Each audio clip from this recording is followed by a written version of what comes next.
जय हिंद एवरीवन, स्वागत है आपका वी नेशन 111 के एक नए एपिसोड में, जो आपके लिए लेकर के आते हैं इंडियन डिफेंस की प्रमुख अपडेट्स को। सबसे पहले तो चैनल को सब्सक्राइब करना मत भूलिएगा। आज की अपनी अपडेट की शुरुआत करने वाले हैं डसाल्ट एविएशन को लेकर के आई एक बड़ी अपडेट से। और ये अपडेट डसाल्ट एविएशन के लिए तो अच्छी बिल्कुल भी नहीं है। आपको पता है कि 2016 में जब भारत ने राफेल फाइटर्स की डील को साइन किया था, तो उस समय कुछ ऑफसेट क्लॉज भी साइन किए गए थे, जहां पर 50% जो कॉन्ट्रैक्ट वैल्यू है, इस पर जो ऑफसेट क्लॉज है, ये साइन किए गए थे। और इसको लेकर के ये माना जा रहा था कि आने वाले समय में भारत को जो इंडस्ट्रियल बेनिफिट हैं वो मिलने वाले हैं राफेल डील के अंतर्गत। लेकिन अभी भी ये जो चीज़ें हैं ये हो नहीं पाई हैं और काफ़ी मिनिमल प्रोग्रेस ग्राउंड पे देखने को मिली है। डसाल्ट एविएशन, जो कि राफेल के मैन्युफैक्चरर है, इसको लेकर के रिपोर्ट्स में कहा जा रहा है कि ऑलरेडी ये पेनल्टीज़ को फेस कर चुकी है। और अगर सही समय पर जो ऑफसेट ऑब्लिगेशंस हैं ये पूरे ना किए गए, तो ये जो पेनाल्टी है ये और भी बढ़ सकती है। क्योंकि आपको बताते चले कि ये जो ऑफसेट है,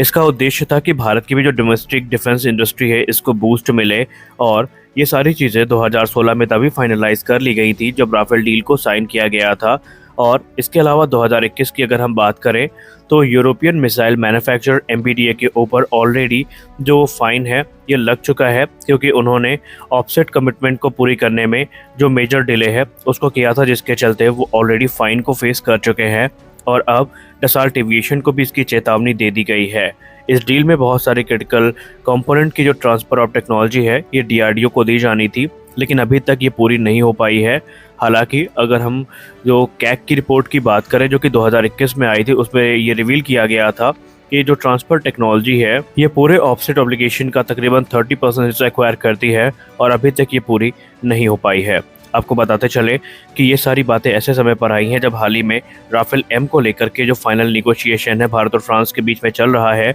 और भारत ने फ्रांस को चेताया है कि आप जो भी बात बोलिए उस पर आप बने रहिए, किसी प्रकार के डिले फेस करने की स्थिति में भारत नहीं है। और डसाल्ट एविएशन भी इस मामले की गंभीरता को काफ़ी गंभीरता से ले रही है, क्योंकि उनको पता है कि भारत कोई 1-2 फाइटर एयरक्राफ्ट नहीं खरीद रहा है, बल्कि 36 राफेल के बाद अब इसी फाइनेंशियल ईयर में 26 राफेल एम फाइटर्स की डील को साइन किया जाना है, जिसमें राफेल एम तकरीबन 50,000 करोड़ रुपए की लागत में आएंगे। हालांकि इसमें उनके जो संबंधित इक्विपमेंट और दूसरी चीज़ें हैं वो भी शामिल हैं, लेकिन डसाल्ट एविएशन ने ये आश्वासन दिया है कि वो शीघ्र अतिशीघ्र अपनी कमिटमेंट को पूरा करेंगे, और भारत के सहयोग के लिए जो भी ज़रूरी कदम है ये उनके द्वारा उठाया जाएगा। और आपको ये पता होना चाहिए कि डसाल्ट एविएशन ये बात मजाक में नहीं ले सकती, क्योंकि उनको भी पता है कि एमआरएफए में उन्हीं का फाइटर एयरक्राफ्ट इस समय प्रबल दावेदार है। और ऐसे में अगर भारत के साथ कोई भी मनमुटाव होता है, तो डसाल्ट एविएशन बिल्कुल भी नहीं चाहेगी कि एक $multi-billion डील उनके हाथ से निकल जाए, क्योंकि भारत इस समय डसाल्ट एविएशन के लिए बहुत ज़्यादा महत्वपूर्ण बन चुका है। जैसा कि हम सब जानते हैं कि भारत में इस समय जो एयर डिफेंस कैपेबिलिटी है इसको इन्हेंस करने के लिए हर ज़रूरी कदम उठाए जा रहे हैं, और जो पुराने एयर डिफेंस सिस्टम हैं इनको नए एयर डिफेंस सिस्टम से रिप्लेस करने की कवायद ऑलरेडी शुरू हो चुकी है। और इसका एक प्रत्यक्ष प्रमाण हमें जम्मू कश्मीर के अवंतीपुरा में देखने को मिला, जहां पर आकाश एयर डिफेंस सिस्टम ने अपनी नई जिम्मेदारी का निर्वहन करना शुरू कर दिया है। दरअसल आकाश एयर डिफेंस सिस्टम, जो कि भारत के द्वारा बनाया गया एक मीडियम रेंज का surface to air missile system है, ये पुराने SA-3 जो एयर डिफेंस सिस्टम है इनको रिप्लेस कर रहा है। और ये एक टेक्नोलॉजिकल एडवांसमेंट है जो कि हमें एयर डिफेंस कैपेबिलिटी में देखने को मिल रही है,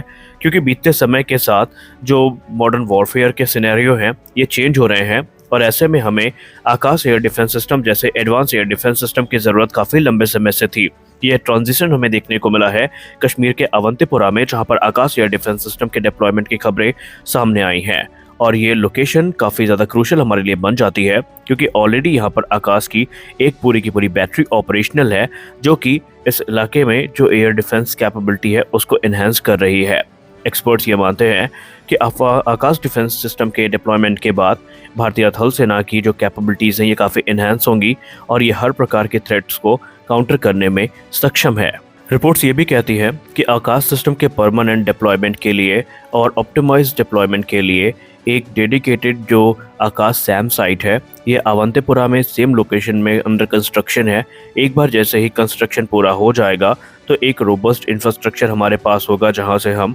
आकाश एयर डिफेंस सिस्टम को ऑपरेट कर सकेंगे और इसकी इफेक्टिवनेस को मैक्सिमाइज भी कर सकेंगे। अपने प्रेडिसेसर की तुलना में आकाश एयर डिफेंस सिस्टम की जो कैपेबिलिटी है ये निस्संदेह काफ़ी ज़्यादा है और इसका एडवांटेज भारतीय थल सेना को ज़रूर मिलेगा क्योंकि इसमें हमें ज़्यादा रेंज, इम्प्रूव्ड एक्यूरेसी और सुपीरियर टारगेट इंगेजमेंट कैपेबिलिटी देखने को मिलती है। इसके अलावा ये एक जगह से दूसरे जगह तक ले जाया जाने में काफ़ी सक्षम है और ये जैमिंग के लिए काफ़ी इम्यून भी है, यानी इसको जैम किया जाना आसान बिल्कुल भी नहीं होने वाला है।